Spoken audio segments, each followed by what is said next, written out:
Hello everyone, this is Akank Suman here. Now we will discuss the piston effort.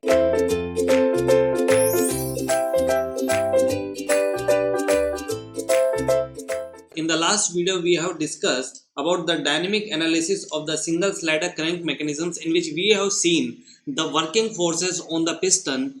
We have seen that there is a gas pressure which is trying to push the piston in the forward directions, and there is a friction forces which is trying to oppose the motion of the piston, and there will be inertia forces or shaking forces which is also considered as opposing forces. Okay, so here we have considered the three types of, I'm not saying that three types, I'm saying that this is the three possibilities for the arrangement. So first is horizontal, and the second is, there are two categories, two possibilities for the vertical engine. This is horizontal engine and these two are the vertical engine. Okay, so here I'm going to write the equations for the forces, for the net force which is working on the piston, that you must need to understand. Okay, because if you want to calculate the net force on the piston, you have to calculate the different forces. So you need to consider the direction of those forces which considered inside the total force or net force in the piston. Okay, so here I'm going to consider the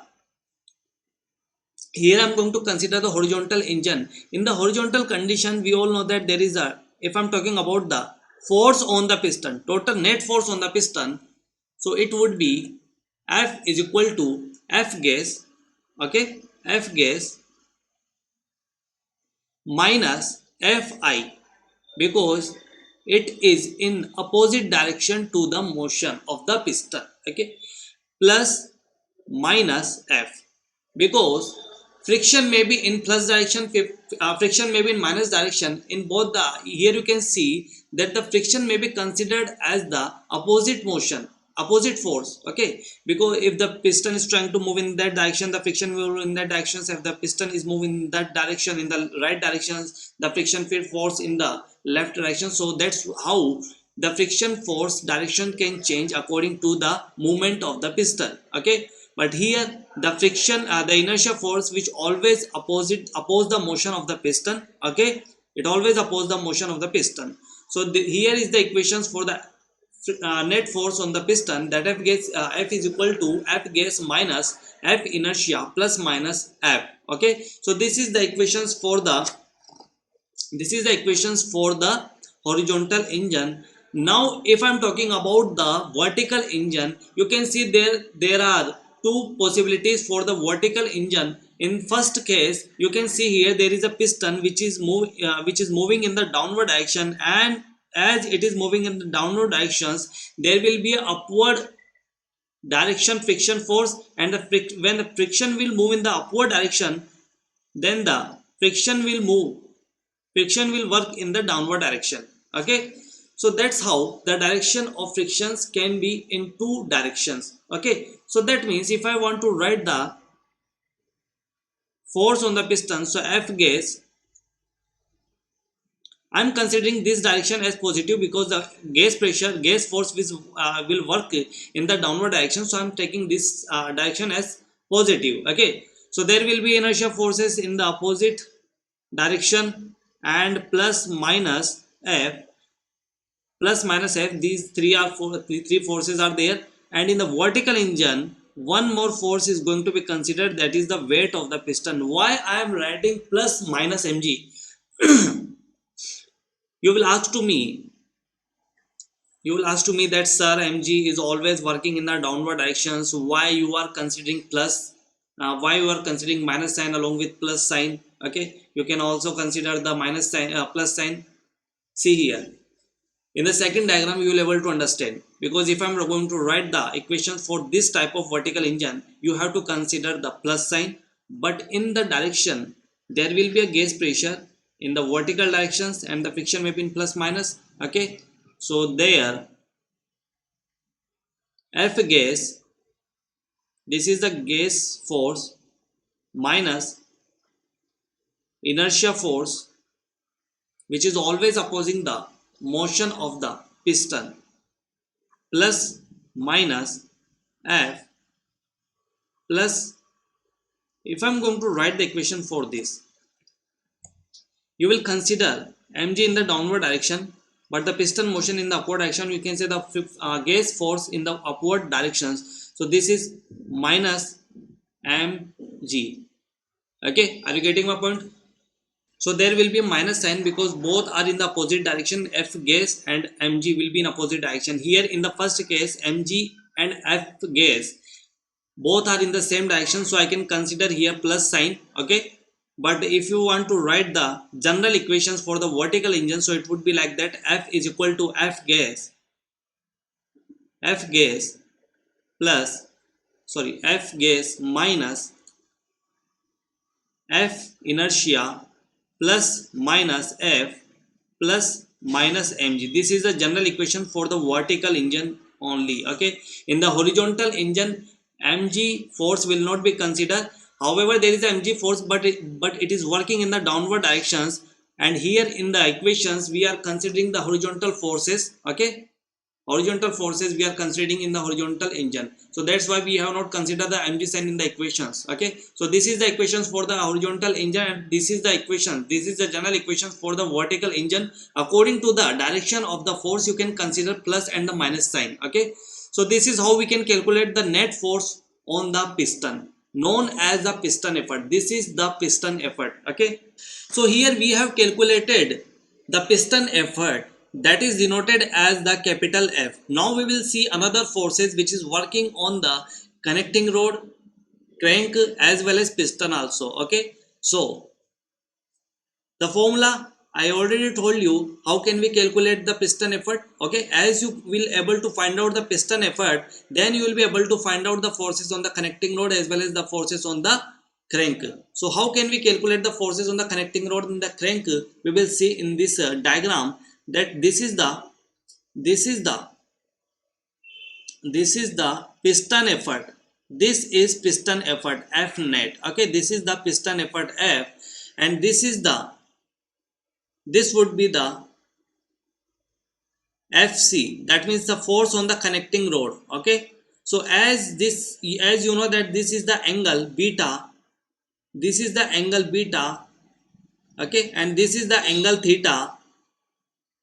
Okay, so if you want to find out the FC, that means the connecting rod force, so we all know that F is equal to Fc cos beta. We can write it as F is equal to Fc cos beta. You just have to equate the balance. You just have to equate the forces in the horizontal directions. You will get the F is equal to Fc cos beta. We all know that Fc is in the direction, so it is having two components. One is Fc cos beta, that is equal to F, and another will be Fc sin beta. So another forces will be in the upward direction, so that would be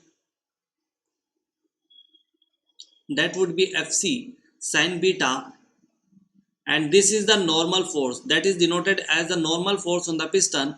So if you want to calculate the normal force on the piston, you can write it as Fn. Fn would be equal to Fc sin beta. But we all know that we are having a formula for piston effort.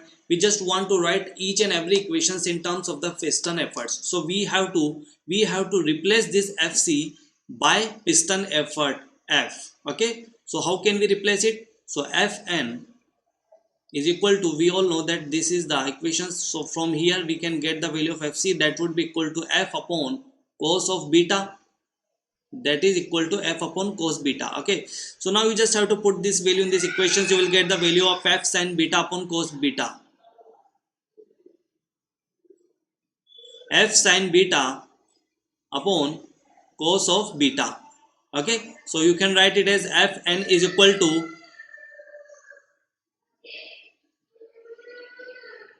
F tan beta.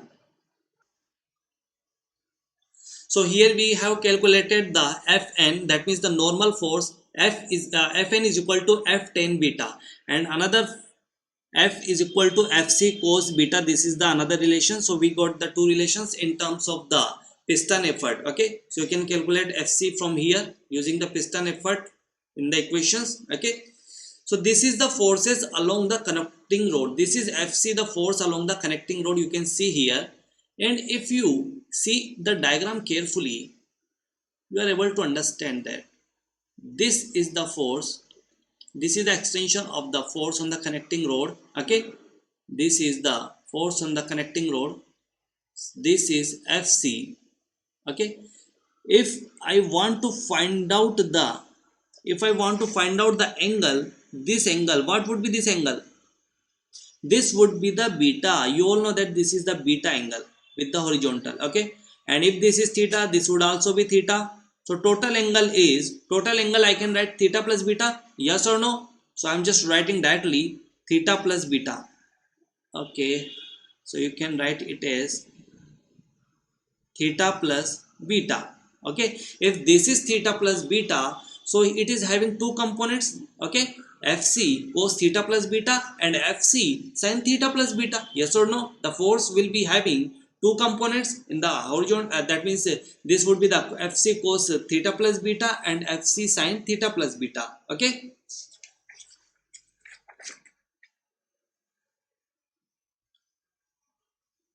so this was the normal thrust on the cylinder wall.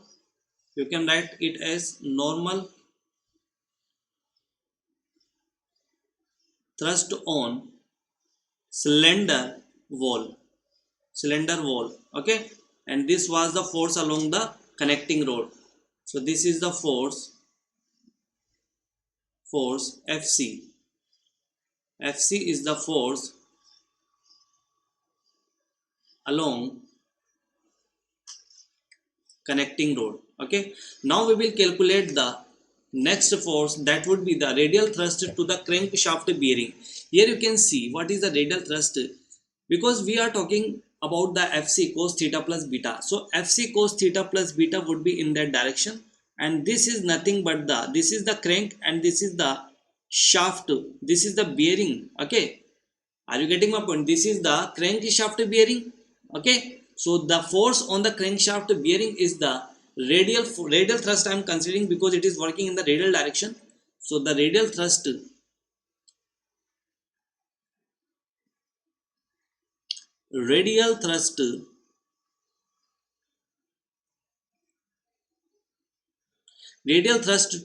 crankshaft bearing.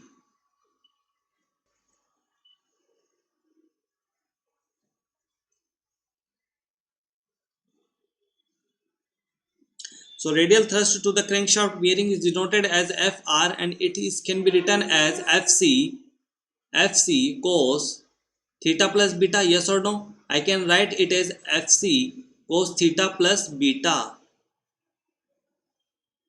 Okay, but I already discussed it before, that we want the forces in the form of piston effort. Okay, because we can calculate the piston effort very easily. So here I am just replacing the Fc, and we know that Fc is equal to F upon what is Fc cos beta is equal to F. We know that. So that means Fc would be equal to F upon cos beta. F upon cos beta, cos theta plus beta. So as you are able to understand the basic concept of the topic, then you will be able to find out each and everything very easily within 100% accuracy. Okay, so this is how we can calculate the radial thrust to the crankshaft bearing. So whatever we asking in the question, you can give the answer. Just remember that this is radial thrust, and Fc is equal to forces along the connecting rod, and Fn is equal to normal thrust to the cylinder. Okay, so this is the radial, Fr is the radial thrust to the crankshaft bearing. Okay, so the next is crank effort. This is the crank effort. And what is the crank effort? Crank effort is denoted as Ft. See here, Fc is having a component along the radius, that is the Fc cos theta plus beta, and it would be having another forces component that would be denoted as Ft. This is the crank effort. Okay, this is very important. Crank effort. So Ft is equal to Fc sin theta plus beta. But I want to replace Fc with piston effort. So I can write here that F upon cos beta sine theta plus beta. Either you can calculate the either you can calculate fc value separately. If you don't want to put in these equations, you can calculate it separately. Okay, so this is the crank effort. That is very important formula, remember this. This is the crank effort. So we have seen the number of forces which is working on the crank and the connecting rod and the piston. So these all are the formulas, these all are the formula you must learn directly. Okay, this is the forces on the single slider crank mechanisms. Okay, and this is not a very tough, because everything I have shown you in the diagram, so it would be easy to see in the forces in the diagram. Okay, so thank you.